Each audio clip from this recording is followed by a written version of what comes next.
नमस्कार दोस्तों, मैं नवनीत झा आज गाज़ियाबाद न्यूज़ से आज फिर आ गया हूँ आप लोगों के पास। सबसे पहले जो है बता दूँ कि प्रकरण जो है यूजीसी का जो विवाद चल रहा है उसी को लेकर के आज जो है मैं आप लोगों के सामने आया हुआ हूँ। ये यूजीसी का जो विवाद है इसी को लेकर के कुछ धरना प्रदर्शन हुआ था आज रामलीला मैदान दिल्ली में। तो उस दिल्ली में जो रामलीला मैदान में जो धरना प्रदर्शन हुआ उसके बाद आप बीती बताने के लिए जो हैं यहाँ पर हमारे सामने परिचय के साथ स्टार्ट करते हैं। आज का विषय जो है यूजीसी। नमस्कार भैया, कैसे हैं? नमस्कार और आपका बहुत बहुत धन्यवाद। जी भैया बताइए, आज मतलब जो रामलीला मैदान में दिल्ली में जो हुआ वहाँ पे क्या इतिहास लिखा गया? देखिए, पहले तो आपके चैनल को मैं धन्यवाद करता हूँ, आपका भी धन्यवाद करता हूँ कि आप जो आवाज़ उठा रहे हो। यूजीसी का मतलब है एक कानून कुछ वर्ग पर थोप देना, जी जिसका विषय पर बात करें और विषय भी। भैया पहले तो सिंगल लाइन में आप यूजीसी के बारे में बताइए कि दर्शकों को, कि काफ़ी लोग जो है देखते हैं समझते नहीं है, काफ़ी लोग समझते हैं लेकिन देखते नहीं है, तो थोड़ा सा बताइए उन लोगों को समझे एक लाइन में है क्या भैया ये? देखिए, जब हमारे देश में आरक्षण लागू हो गया, आरक्षण के बाद में एससी एक्ट लागू हो गया। एससी एक्ट का मतलब ये है कि आप एक कोई भी जाति जाकर जो एससी एक्ट में आती है वो किसी पे भी इल्जाम लगा देती है कि भाई हम पे इनने गालियां दी या जातिवाद शब्द बोले। तो पहले तो उसमें कानून में ये था कि भाई इसकी जांच करी जाएगी, फिर उसके बाद में कार्रवाई की जाएगी। लेकिन जब हमने भाजपा को सरकार केंद्र में लाने का काम किया और कुछ ऐसे समाज के जो नेता थे, भाजपा में राजनीतिक नेता, जो ये भाजपा के गठबंधन में भी थे, उन्होंने परिसर लाकर एक सुप्रीम कोर्ट का आदेश आया था जिसमें ये कहा भाई ये गलत है, ऐसा नहीं होना चाहिए। और आज इतिहास है, आप ऑनलाइन भी देख सकते हो, आप हर चीज ऑनलाइन होगी तो आप देख सकते हैं कितने झूठे मुकदमे एससी एक्ट के सर्वन समाज पर लगाए जा रहे हैं और ओबीसी पे भी लगाए जा रहे हैं। ये नहीं कि सामान्य वर्ग पे ही लगाए जा रहे हैं, ओबीसी पे भी लगाए जा रहे हैं। और सिर्फ एक धंधा बना लिया गया है पैसे कमाने का। जब सरकार को ये पता है भाई इतने मुकदमों में हम उलझे पड़े हैं और उस पर भी कोई कार्रवाई नहीं हो पा रही है और उससे भी अभी फाइनल नहीं हो पा रहे, एक ऐसा कानून हम पर थोपने का काम किया। यूनिवर्सिटी यूनिवर्सिटी का मतलब हो गया कि यूनिवर्सिटी में जो छात्र पढ़ रहे हैं उसमें भी इन्होंने ये SC मान लो जो वो लागू कर दिया। लागू क्या, कोई बच्चा अगर आपस में एक बच्चा जाकर SC का ये कह देता कि इस बच्चे ने मुझे गालियां शब्द दी है या मुझे बदतमीजी से बोल रहा है, तो उस पर डायरेक्ट उससे की गिरफ्तारी है, उस पर कोई सुनवाई नहीं है। हम मानते हैं ऐसा कानून होना चाहिए, जो अपराधी है वो बचना नहीं चाहिए और निर्दोष फंसना नहीं चाहिए। अगर कोई गलत काम करता है तो उसे सजा तुरंत मिलनी चाहिए, लेकिन इसमें ऐसा नहीं है। जिसने गलत काम में नहीं किया, जिसने कोई जुल्म ही नहीं किया, उसके खिलाफ कंप्लेंट होकर उसे जेल भेजने का काम करेंगे और उसका भविष्य खराब करेंगे। लेकिन इसमें जो पैनल बनाया गया है यूनिवर्सिटी का, जो पैनल बनाया गया है उस पैनल में एक ही जाति के लोग ले लिए गए हैं, सामान्य वर्ग का कोई नहीं लिया गया उस पैनल में, उस समिति में कोई नहीं लिया गया। फिर दूसरा, अरे उस समिति में पहले एक ऐसा तो होना चाहिए जो पहले था कि भाई चलो पहले जांच करेंगे बाद में इस पे केस किया जाएगा। वो जांच खत्म कर दी गई कि ओनली जो इस व्यक्ति ने कह दिया वही सच मान लिया गया। अच्छा आप इस पे क्या कहना चाहेंगे कि मुस्लिम वर्ग अंदर ही अंदर कंबल में घुस करके खीर खा रहे हैं और वो आपका समर्थन नहीं दे रहे हैं, क्या ऐसा सोचते हैं आप? देखिए, आपने बहुत अच्छा प्रश्न किया। मैं पहले पहले तो ये बताना चाहता हूँ कि हम लोगों ने और हमारे लोगों ने आरक्षण की मार झेल ली है, SC एक्ट की मार झेल ली है। हम में इतनी क्षमता थी, लेकिन आने वाली पीढ़ी में नहीं क्षमता। हम युवाओं की अपने बच्चों की भविष्य खराब नहीं करना चाहते, क्योंकि हमारा मकसद ये है कि लोग कहेंगे, आने वाली पीढ़ी कहेगी कि ये जो कानून लागू हुआ था सर्दियों में हुआ था और हमारे बड़े कंबल ओढ़कर रजाई ओढ़कर सो रहे थे, हमारा भविष्य खराब कर दिया। अब आते हैं मुस्लिम पर। मैं माननीय प्रधानमंत्री से यही कहना चाहता हूँ कि प्रधानमंत्री जी नारा देते आए हैं कि बटोगे तो कटोगे और एक रहोगे तो सेफ रहोगे। आप हिंदू की बात करते हो, मुसलमान को अलग छोड़ दीजिए। हम हिंदू कहा रहे हैं। मुसलमान क्यों साथ देगा भाई? आप खुद बांट रहे हो, और जब आप बांट रहे हो तो वे तो तमाशा देख रहे हैं। नहीं तो क्या आपको लगता है कि कुछ हिंदू जो है मुसलमानों के साथ मिल करके जो है नहीं समझ रहे हैं कानून को, और वो मुसलमानों का साथ दे रहे हैं, जबकि उनको ये नहीं पता है कि ये मुस्लिम हैं और वो हिंदू हैं? देखो, पहले तो यार ये यूनिवर्सिटी की लड़ाई है, इसमें हिंदू मुस्लिम का कोई मामला ही नहीं होता। मामला आ रहा जनरल, असामान्य और ओबीसी और एससी का। और मैं ये भी कहना चाहता हूँ, एससी भी हमारे भाई है और ओबीसी भी हमारे भाई है।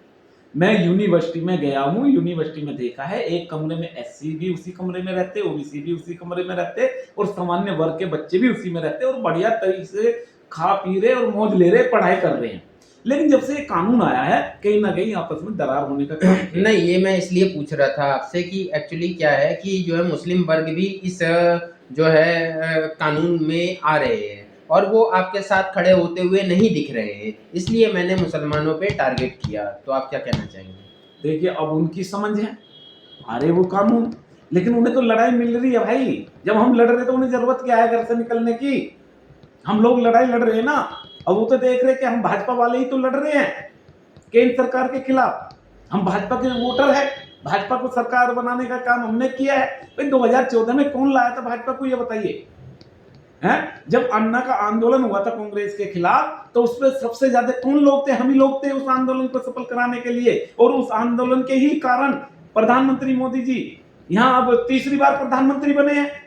तो उन्हें हमारी अनदेखी देखने का जो उन्होंने अनदेखी की है हमारी, उसका कहीं ना कहीं हम लोगों में गुस्सा है, और वो गुस्सा रुकने वाला नहीं है। हम अभी ये आंदोलन जारी रखेंगे जब लोग हमारा ये कानून, अंधा कानून बोलूं, अंधा कानून, बहरा कानून, गूंगा कानून वापस नहीं होगा, हम संघर्ष जारी रखेंगे। क्या लगता है आपको, सरकार को किसी का दबाव है जो कि इस कानून पे मतलब कुछ और भी मतलब कुछ चीजें हैं जो कि पारदर्शिता नहीं है? देखिए, सरकार का है, सरकार किसके दबाव में आएगी? सरकार ने तो हमें कहा ये कानून थोपने का काम किया, इसकी तो जरूरत ही नहीं थी। मैं तो ये कह रहा, जो शिक्षा मंत्री है उसे तुरंत बर्खास्त करना चाहिए, उससे प्रश्न करना चाहिए कि तुम्हें ऐसा कानून लागू करने की जरूरत क्या थी। जो जो इस कानून बनाने में जो लोग भी हैं, चाहे किसी भी जाति के हो, उन्हें तुरंत नोटिस जारी करके उनसे जवाब मांगना चाहिए सरकार को कि आपने ऐसा कानून ला दिया कि हमारे देश में। आपको एक बात बताना चाहता हूं भाई जी, कि हमारा देश हिंदू राष्ट्र की तरफ जा रहा था, और जो आज हमारे देश को बिखेरने का काम किया है, और ये सरकार समझ रही नहीं, इन्हें आने वाले समय में पता चलेगा। ये भीम आर्मी के लिए कुछ कहना चाहेंगे? देखिए, मैं उस आदमी का, उस आदमी की बात ही नहीं करना चाहता जिनने ब्राह्मणों के नाम लिया है। अरे चंद्रशेखर वो ब्राह्मण हुए, और वो चंद्रशेखर वो हुए जिनने अपने परिवार को छोड़ दिया और देश के लिए ऐसी लड़ाई लड़ी। आखिर लोग लड़ाई लड़ते रहे, लेकिन कभी झुकने का काम नहीं दिया। वो मर्द थे चंद्रशेखर आजाद। और रही बात ये रावण, रावण की तो आज भी एक महान है, महान रहे रावण इसलिए महान रहे कि उन्होंने भी एक बहुत बड़े विद्वान रहे ब्राह्मण। उनने ब्राह्मणों का नाम लिया, मैं उससे क्या बात करूं? उनने तो हमारे नाम चोरी किए, उसकी क्या बात है भाई? उससे क्या मतलब हमें? अच्छा, आगे जो है मतलब किस तरीके से आप जो है रणनीति तैयार करेंगे, क्योंकि देखा जा रहा है कि ये कानून को लेकर के काफ़ी बहस है, काफ़ी पोस्टपोन चल रहा है, जो है इस कानून को पोस्टपोन भी किया गया सुप्रीम कोर्ट द्वारा। अब जो है आप गए रामलीला मैदान जा करके, वहाँ पे आज आपने जो है किया, लोगों को एकत्रित करके इस कानून के बारे में बताया, आपको अरेस्टिंग भी किया गया पुलिस द्वारा, उसके बाद छोड़ा भी गया। तो मतलब आपको क्या लगता है कि मतलब किस तरीके की कमियाँ हैं? देखिए, आंदोलन बहुत सफल रहा। सफल इसलिए रहा कि अगर हमारे को परमिशन मिल जाती तो वहाँ पैर रखने की जगह ना होती, हम अपनी बात मजबूती से कह सकते थे। हम कोई आंदोलन में जाके गाड़ी की तोड़ फोड़, आग वाग लगाने वाले नहीं हैं। हम तो अपने भारत को, अपने भारत माता मानते हैं, अपने देश को माता मानते हैं। हम तो मातृभूमि से बहुत प्यार करते हैं। लेकिन जो वहाँ का सरकार का रवैया था वो ठीक नहीं रहा, उनने परमिशन कैंसिल कर दी। लेकिन फिर भी जितने लोग आए अन्य अन्य प्रदेशों से, चाहे राष्ट्रवादी ब्राह्मण महासंघ के पदाधिकारी आए हो, या तुम्हारे अन्य संगठन के पदाधिकारी आए हो, या कर्मी सेना के, या राजपूत समाज के, या वैश्य समाज के जो लोग भी आए हैं, त्यागी समाज के आए, मैं उनका बहुत बहुत धन्यवाद करता हूं कि 2 दिन पहले पता चल गया था कि परमिशन नहीं हो रही है, फिर भी उन्होंने आने की हिम्मत जताई। और यही हिम्मत, ये जज्बा जारी रखना, और ये आंदोलन जारी रहेगा। हमारी जो निगाहें हैं वो 19 मार्च को जो हमारा सुप्रीम कोर्ट है उसके आदेश पर टिकी हुई है, लेकिन हम जो संघर्ष है वो हम जारी रखेंगे। जब लोग ये कानून वापस नहीं होगा हम संघर्ष जारी रखेंगे। क्या आपको लगता है कि हिंदू रक्षा दल आपके फेवर में बोलेगा? मैं तो ये कह रहा हूँ हिंदू रक्षा दल तो बोल रहा, पिंकी भाई बोल रहे हैं, क्यों नहीं बोल रहे? जो राष्ट्रीय अध्यक्ष है पिंकी भाई हमारे बोल रहे। मैं ये कह रहा हूँ भाई ओबीसी खुद, ओबीसी के लोग जो हमारे भाई थे हमसे मिलजुल के रहते हुए खुद इस आंदोलन के खिलाफ है और हमारा साथ दे रहे आंदोलन में, तन मन धन से साथ में खड़े हैं। चाहे जाट समाज के लोग हो, चाहे गुज्जर समाज के लोग हो, जितने भी ओबीसी के लोग आ रहे हैं वे हमारे साथ में खड़े हैं और आंदोलन में हिस्सा ले रहे हैं। अगर ये कानून पास हो जाता है तो आपको क्या लगता है कि सरकार जो है, सरकार की मंशा जो है, मतलब इस बार इलेक्शन जो 2027 में होने वाला है, तो आगामी चुनावों में मतलब क्या मतलब रहेगा कि मतलब कुछ असर पड़ेगा चुनावों पर इस प्रकरण को लेकर के? मैं कह रहा अगर ये कानून इन्होंने लागू कर दिया तो भाजपा सरकार नहीं आती भाई, 100% नहीं आती है तो मैं दावा कर रहा हूँ। और फिर 29 में केंद्र सरकार नहीं आती, वो स्थिति हो जाएगी जो कांग्रेस की हुई वो भाजपा की स्थिति यहाँ हो जाएगी।